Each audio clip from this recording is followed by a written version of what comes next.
लेकिन दोस्तों आज हम पढ़ेंगे संविधान के मौलिक अधिकारों में से हम पढ़ेंगे क्या है, आज धार्मिक अधिकार पढ़ेंगे।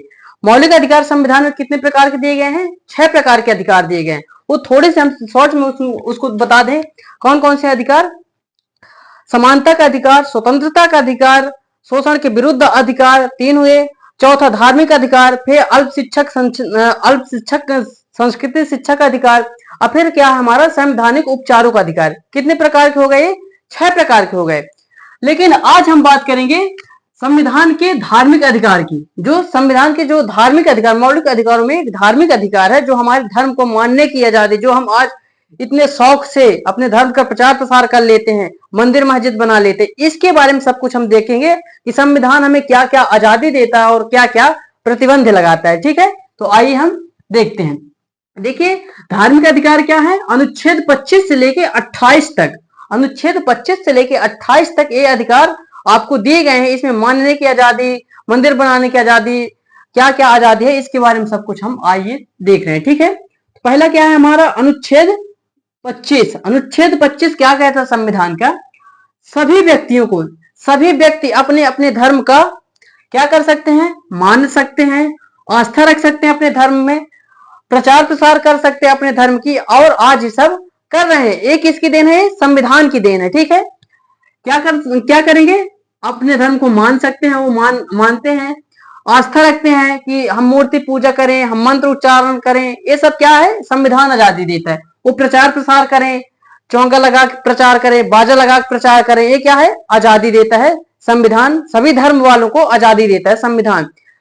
ये भी ध्यान रखिए आप, राज्य का कोई धर्म नहीं होगा, सभी धर्मों को समान मानेगा राज्य। क्या करेगा? सभी धर्मों को समान मानेगा राज्य, ये आप ध्यान रखना। ठीक है, अनुच्छेद 26 क्या कहता है?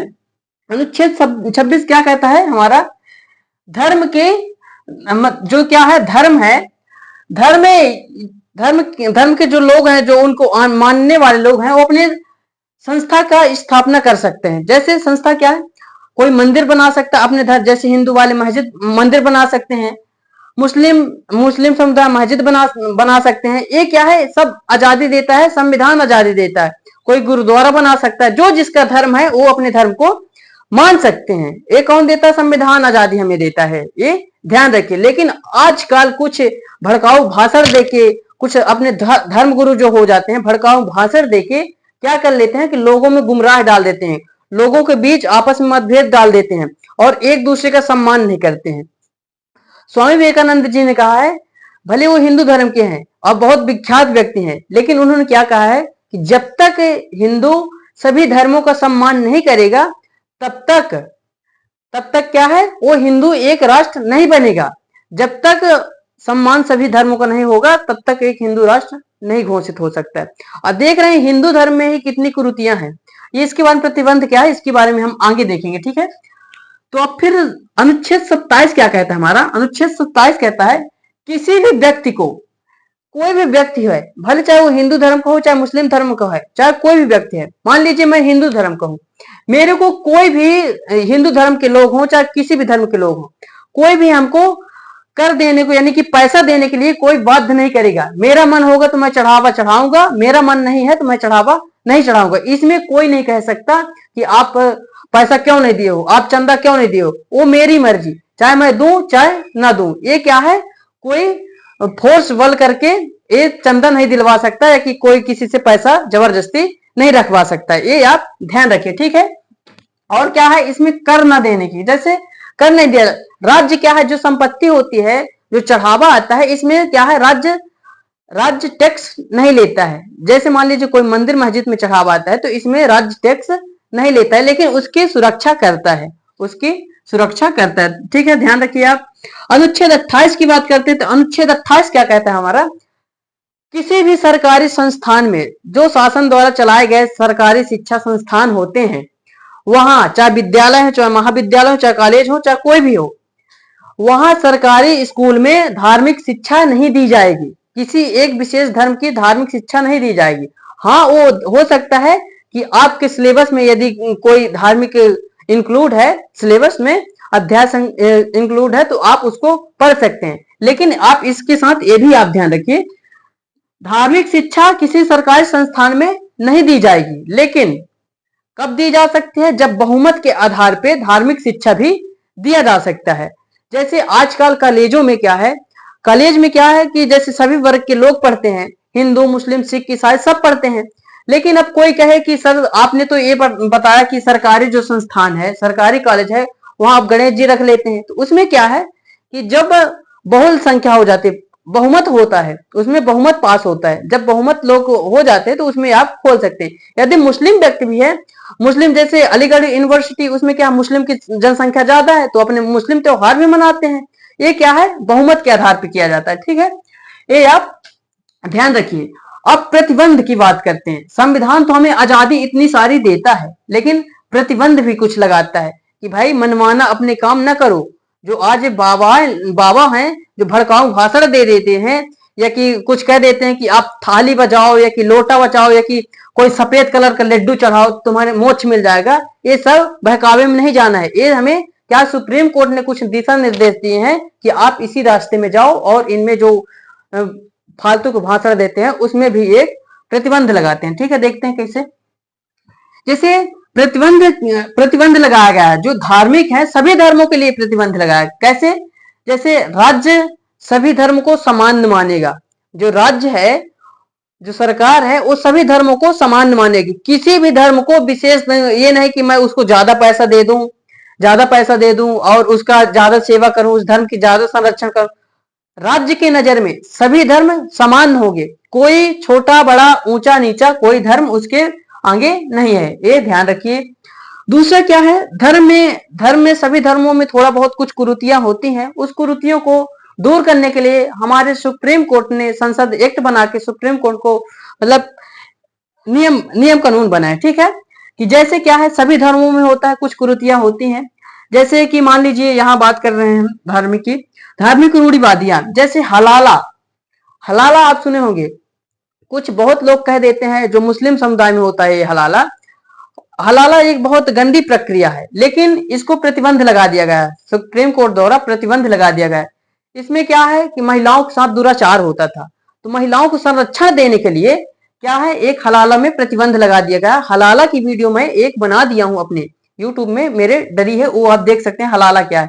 अब जैसे कोई कह दे कि मेरे धर्म में तो है भैया कि बाल विवाह 13 साल में लड़की की शादी हो जाए, तो एक तरीके से गलत है कि नहीं? आप खुद सोचिए, 13 साल की जब लड़की की शादी हो जाएगी, जब उसके दिमाग का विकास ना हो पाएगा, वो बाल बच्चे पैदा कर देगी, जब वो खुद नहीं पढ़ पाएगी तो अपने बच्चों को क्या पढ़ाएगी? जब अपने बच्चों को ना पढ़ाएगी तो समाज में एक तरीके से असभ्यता फैलेगी, समाज में फैलेगी, देश में फैलेगी, इसी कारण गरीबी बेरोजगारी सब फैल जाती है।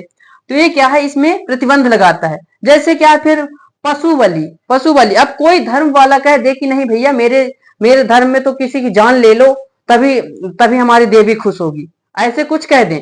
लेकिन संविधान क्या कहता है, सुप्रीम कोर्ट क्या कहता है कि ऐसा कोई नियम नहीं है। चाहे आप भले आस्था करने की क्या है, आपको मानने, आस्था एवं प्रचार करने की आजादी है, लेकिन किसी की बलि लेना, किसी को मतलब कि फोर्स बल करके कि उसका धर्मांतरण करवाना, ये सब आजादी नहीं है। ठीक है, जैसे पशु बलि भी बंद कर दी गई।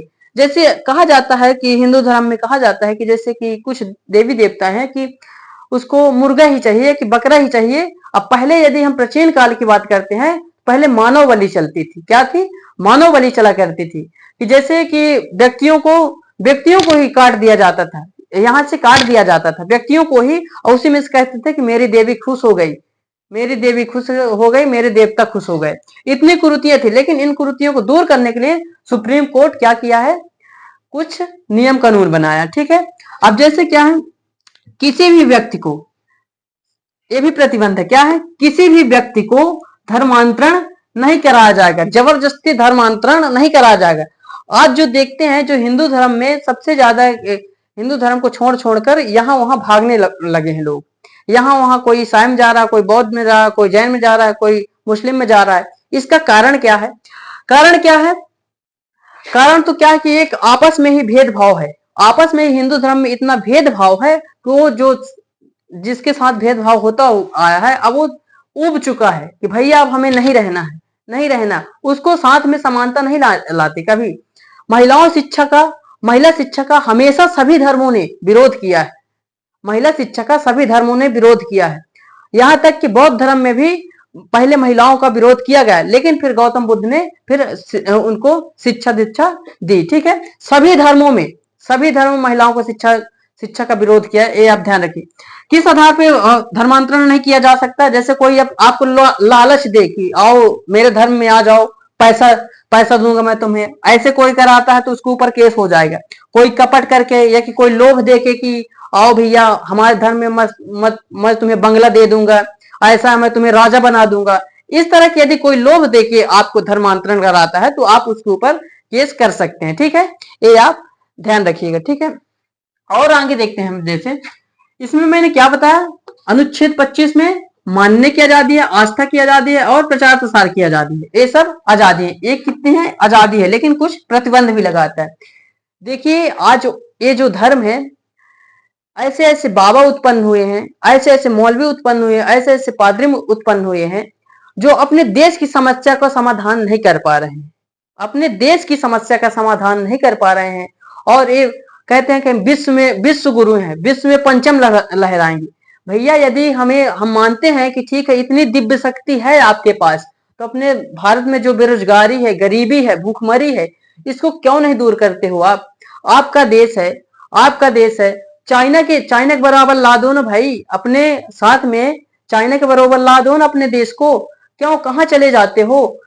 और ऐसे कुछ बाबा हो गए हैं जो घटना घट जाती है तब फिर कहते हैं ये तो मेरा पहले लिखा था, मैंने लिख दिया था, पहले से ही लिख दिया था, ऐसा होने वाला है। पहले कहाँ चले जाते हो? पहले ही बता दो ना कि भाई ऐसा होने वाला, तो ऐसा ना हो। यदि आप मानते हो कि पाकिस्तान मेरा दुश्मन है, हम भी मानते हैं दुश्मन है, सालों दुश्मन है, एक कोई बाबा, कोई भी किसी भी धर्म का, एक बार प्लीज बम मार के उड़ा दो। जो भी हमारे साथ अत्याचार करता है वो अत्याचार न करे, रास्ता ही खत्म हो जाए, वहां से कोई मतलब ही न रहे, ऐसा बम मार के उड़ा दो, ये सब कर दो भाई। चाइना के बराबर में ला दो, जापान के बराबर। हमारे यहाँ जो बेचारा बेरोजगार युवा भाग रहा है उसको नौकरी दिलवा दो। इतना तो आप कर सकते हैं। इतना तो देखिए, जो बाबा होते हैं, बाबा क्या है, बहुत अच्छे भी होते हैं। ऐसा नहीं है कि मैं सभी बाबाओं को मैं विरोध करता हूं, लेकिन कुछ बाबा हैं कि जो जाति के नाम पे, धर्म के नाम पे लड़वाते हैं। सच्चा संत वही होता है जो सभी धर्मों का सम्मान करता है। सच्चा संत वही होता है जो सभी धर्मों का सम्मान करता है। वो सच्चा संत नहीं कहलाएगा कि सिर्फ अपने वाले बस को माने और दूसरे का कुछ ध्यान ही न दे। ये भी ध्यान रखिए, जब तक आप सभी धर्मों का अध्ययन नहीं करेंगे तब तक आपको कोई नॉलेज भी नहीं होगा पूरी तरह से। आप किसी एक क्षेत्र का अध्ययन करते हैं तो उसी क्षेत्र बस को रह जाते हैं, और दूसरे क्षेत्र का अध्ययन नहीं करते हैं तो आपको सब बुरा ही लगता है और अपना ही बहुत प्यारा लगता है। तो ये सब ध्यान रखना है आपको।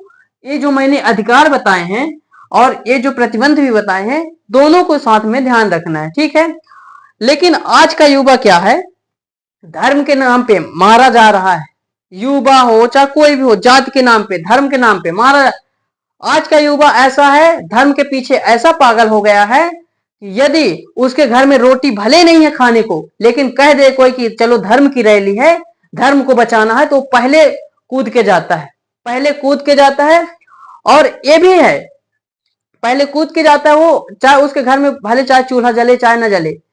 सबसे बड़ी विडंबना है अपने भारत में जो इतना अंधविश्वास है। मैं गारंटी से कह सकता हूं यदि इतना अंधविश्वास जो एक हमारे भारत में है, ये जो यदि दूर हो जाए तो 10 साल के अंदर अंदर चाइना को हम पीछे कर सकते हैं। ये आप ध्यान रखिए। इसमें सबका योगदान है अंधविश्वास में, ऐसा नहीं है किसी एक समुदाय का, सभी का। सभी अंधभक्ति फैलाते हैं। ये अंधभक्ति दूर करिए और देश को उन्नत की ओर ले जाइए।